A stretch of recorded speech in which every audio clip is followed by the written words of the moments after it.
Hello everyone. Today we're going to be talking about the terrifying kidnapping and murder of 19-year-old Andrea Vazquez that's straight out of a horror movie. And it happened just weeks ago. Andrea Vazquez was a 19-year-old fashion design student at Fullerton College and also worked at a mall in Cerrito, as well as worked with her sister Evelyn, who was a lash artist. She was described as a beautiful person who was caring and cheerful. She loved music, dancing, spending time with her family. She was a sister, a friend, a daughter, an aunt, and so much more to her loved ones. She had so many opportunities in front of her. Until shortly after midnight, on August 20th of 2023, when Andrea and her boyfriend were sitting in their car, which was parked at Penn Park in Whittier, California. And they were just enjoying their night together, when a man approached their vehicle and began shooting. Andrea's boyfriend ended up fleeing the scene in fear and looking for help. But when he eventually felt safe to return, Andrea was nowhere to be found, there was blood near the vehicle, and the authorities would be called. As word began to spread that Andrea had been kidnapped and it was assumed she had been injured in the attack, her family began pleading for help in locating their loved one. Please help me.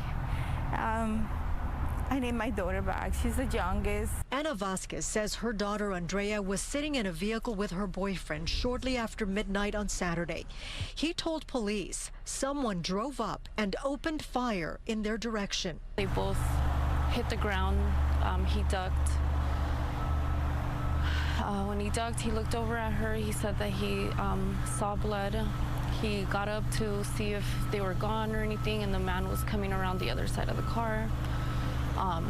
In that moment, the man lifted his gun, so in fear, he turned his back to get help from a nearby couple. Now, her sister was also actually able to get Andrea's last cell phone ping using Apple's Find My iPhone feature, and it traced it to Route 60 near Moreno Valley, which is about an hour's drive away from that park near Riverside. When they ended up going to that location where the phone pinged, they ended up finding Andrea's phone, and there was also more blood at the scene, but Andrea was nowhere to be found there either. And clearly, none of that is also a good sign. Finding her phone, finding more blood. Police would be called in to investigate the scene, and they would bring canines and drones. Anything you can honestly think of that would have helped them lead to Andrea and what happened to her after her phone was discarded. The police would also be searching through Tropical Storm Hillary as it hit the West Coast. Around 11:50 p.m. on Monday, August 21st, Andrea's body would end up being found in an open field. And this field was just off Alessandro Boulevard and Merwin Street in Moreno Valley, not far from where her phone last pinged. And she had in fact been shot. A rifle that was thought to have been used in the attack was also located, along with a 2013 white Toyota Tacoma truck, which was all taken in as evidence to be examined.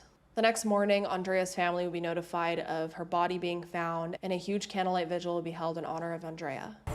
Yes, we were made aware this morning of what happened. Obviously, we've been here with my aunt and my uncle and my cousins praying and just hoping for a good outcome and the return of our cousin, my cousin Andrea. Unfortunately, we were notified of Andrea being found this morning. Well, we were notified of that happening. We are devastated. My uncle and my aunt are heartbroken. We have a good, strong support, a family support, and so we're here supporting and just trying to process all of this. It's hard. She was our baby cousin, 19 years old. It's such a senseless act of violence. It shouldn't have happened. And so we're just trying to process all of this. And we thank you. We thank all of you for your prayers, for your thoughts, for your support and love, and that outpour during this time. And continue lifting our family in prayer because we need it.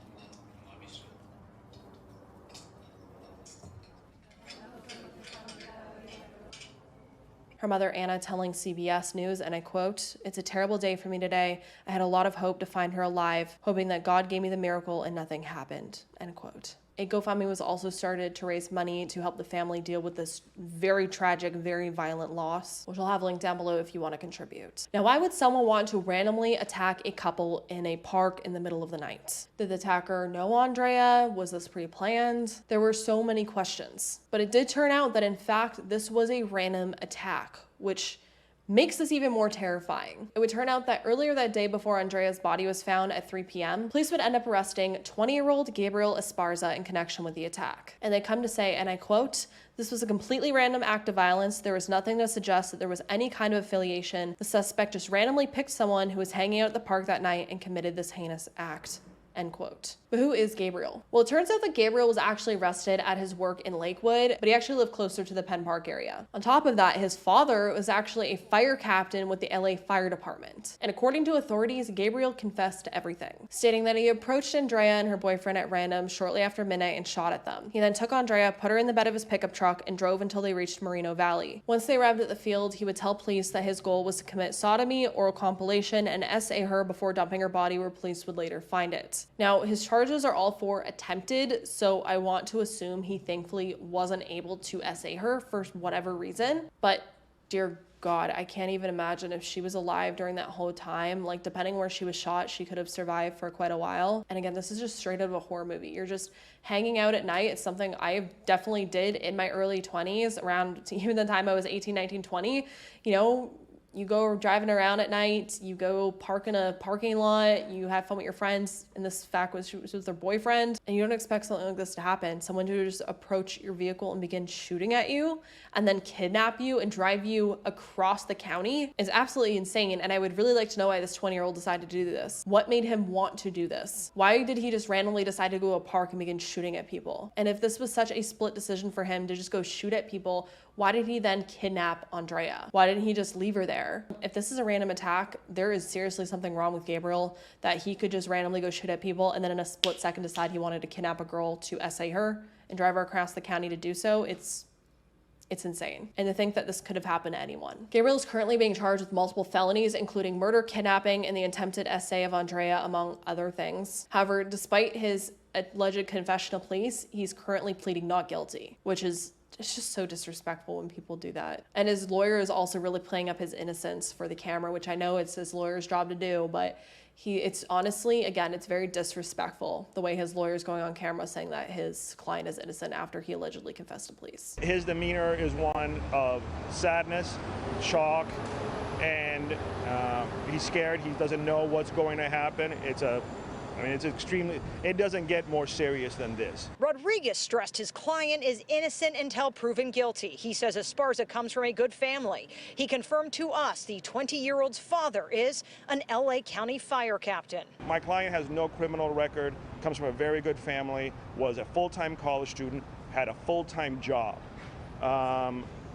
And everyone in this case is in shock. But how do you all feel about this case? I think it's honestly even more terrifying that this was allegedly random, that there are people out there that just decide one night that this is the night they're gonna go out and do something like this. It's like, how do you even protect yourself from something like this? How do you even plan for something like this to happen? I don't know if he really can. I am really glad that they caught the suspect so soon on, that he wasn't allowed to get away with this and be out there and just decide another night he wanted to do this to another random couple. It reminds me a lot of the case of Lauren Hike, who was just off on a hiking trail and this random dude decided to come up behind her and stab her to death. It was just a random attack. He just decided he wanted to go out there, find someone, and do something.